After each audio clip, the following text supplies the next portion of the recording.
2025-26 TNPSC notification வந்துட்டு group 4 group 2 group 3 எல்லா நோட்டிஃபிகேஷனும் விட்டுருக்காங்க. அப்போ நம்ம இப்போவுமே படிக்க ஆரம்பித்தா தான் பாஸ் ஆக முடியும். ஓகேவா? தினமும் போடுற வீடியோவில் வர்ற கேள்வி பதில்களை பார்த்து படிச்சிங்கனாலே ஓரளவு கட் ஆஃபில் வந்துடலாம். ஓகேவா? தினமும் வீடியோ பாருங்கள், படிங்க, சக்ஸஸ் ஆகுங்க. சரி, இப்போது கொஸ்டின்குள்ளே போயிடலாம். உங்கள் ஃப்ரெண்ட்ஸ் அகாடமி, அதாவது ஃபஸ்ட்டு கொஸ்டின் என்ன அப்படின்னு கொடுத்துருக்குன்னு பார்த்தீங்கன்னா, மூதுரை நூலின் ஆசிரியர் யார் அப்படின்னு சொல்லியிருக்காங்க. மூதுரை நூலோட ஆசிரியர் யாருன்னு கேட்டிருக்காங்க. ஔவையார், ராமலிங்க அடிகள், பாரதியார், பாரதிதாசன். இதில் மூதுரை நூலின் ஆசிரியர் ஆப்ஷன் ஏ ஔவையார். ஔவையாருங்கிறவங்க தான் மூதுரை நூலை எழுதியிருக்காங்க. ஓகேவா? அடுத்து செகண்ட் கொஸ்டின், மன்னனின் கற்றோன் சிறப்புடையவன் என்று கூறியவர். அதாவது மன்னனை விட கற்றோனை சிறப்புடையவன் அப்படின்னு கூறினவர் யார் அப்படின்னு சொல்லி கேட்டிருக்காங்க.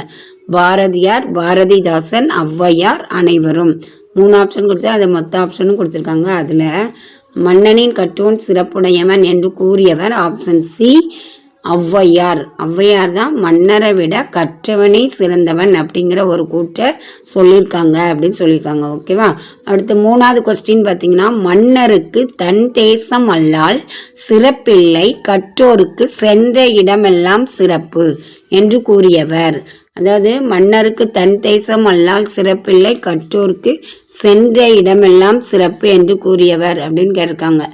மன்னனுக்கு வந்து தன் தேசம் அல்லால் சிறப்பில்லை, அதாவது கற்றவங்களுக்கு எங்கே போனாலும் சிறப்பு, மன்னருக்கு வந்து அவனோட தேசம் மட்டும்தான் சிறப்பு அப்படின்னு சொல்லியிருக்காங்க. அது யார் அப்படின்னு பார்த்தீங்கன்னா, ராமலிங்க அடிகள், ஔவையார், பாரதியார், பாரதிதாசன். இதில் ஆப்ஷன் பார்த்தீங்கன்னா ஆப்ஷன் பி ஔவையார். ஔவையார் தான் மன்னரை விட கற்றோருக்கு தான் சென்ற இடமெல்லாம் சிறப்பு, மன்னனுக்கு தன் தேசம் மட்டும்தான் சிறப்புன்னு சொல்லியிருக்காங்க. அடுத்து 4வது கொஸ்டின், ஔவையார் எழுதிய நூல்கள் எவை அப்படின்னு சொல்லி கேட்டிருக்காங்க. ஔவையார் எழுதின நூல்கள்னு பார்க்கும்போது வரிசையாக தான் கொடுத்துருக்காங்க. ஆத்திச்சூடி, கொன்றைவேந்தன், நல்வழி, மூதுரை. இந்த 4 நூலுமே ஔவையார் எழுதியிருப்பாங்க. அப்போ ஆப்ஷன் இ மேற்கண்ட அனைத்தும் அப்படின்னு ஒரு ஆப்ஷன் கொடுத்துருக்காங்க. இதில் எது ஆன்சர் அப்படின்னு பார்த்தீங்கன்னா, ஔவையார் எழுதிய நூல்கள் ஆத்திச்சூடி, கொன்றைவேந்தன், நல்வழி, மூதுரை. மொத்த ஆப்ஷன் என்னது? ஆப்ஷன் இ மேற்கண்ட அனைத்தும் தான் ஆன்சராக தரப்பட்டிருக்கு. ஓகேவா? ஔவையார் எழுதிய நூல்கள் ஆத்திச்சூடி, கொன்றைவேந்தன், நல்வழி, மூதுரை. ஓகேவா? அடுத்து பார்த்தீங்கன்னா 5வது கொஸ்டின், மூத்தோர் கூறும் அறிவுரை என்ற விளக்கத்தின் நூல் எது அப்படி சொல்லி கேட்டிருக்காங்க. மூத்தோர் கூறும் அறிவுரை என்ற விளக்கத்தோட நூல் அப்படின்னு சொல்லி கேட்டிருக்காங்க.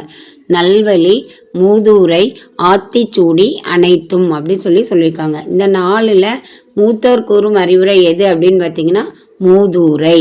மூத்தோரால்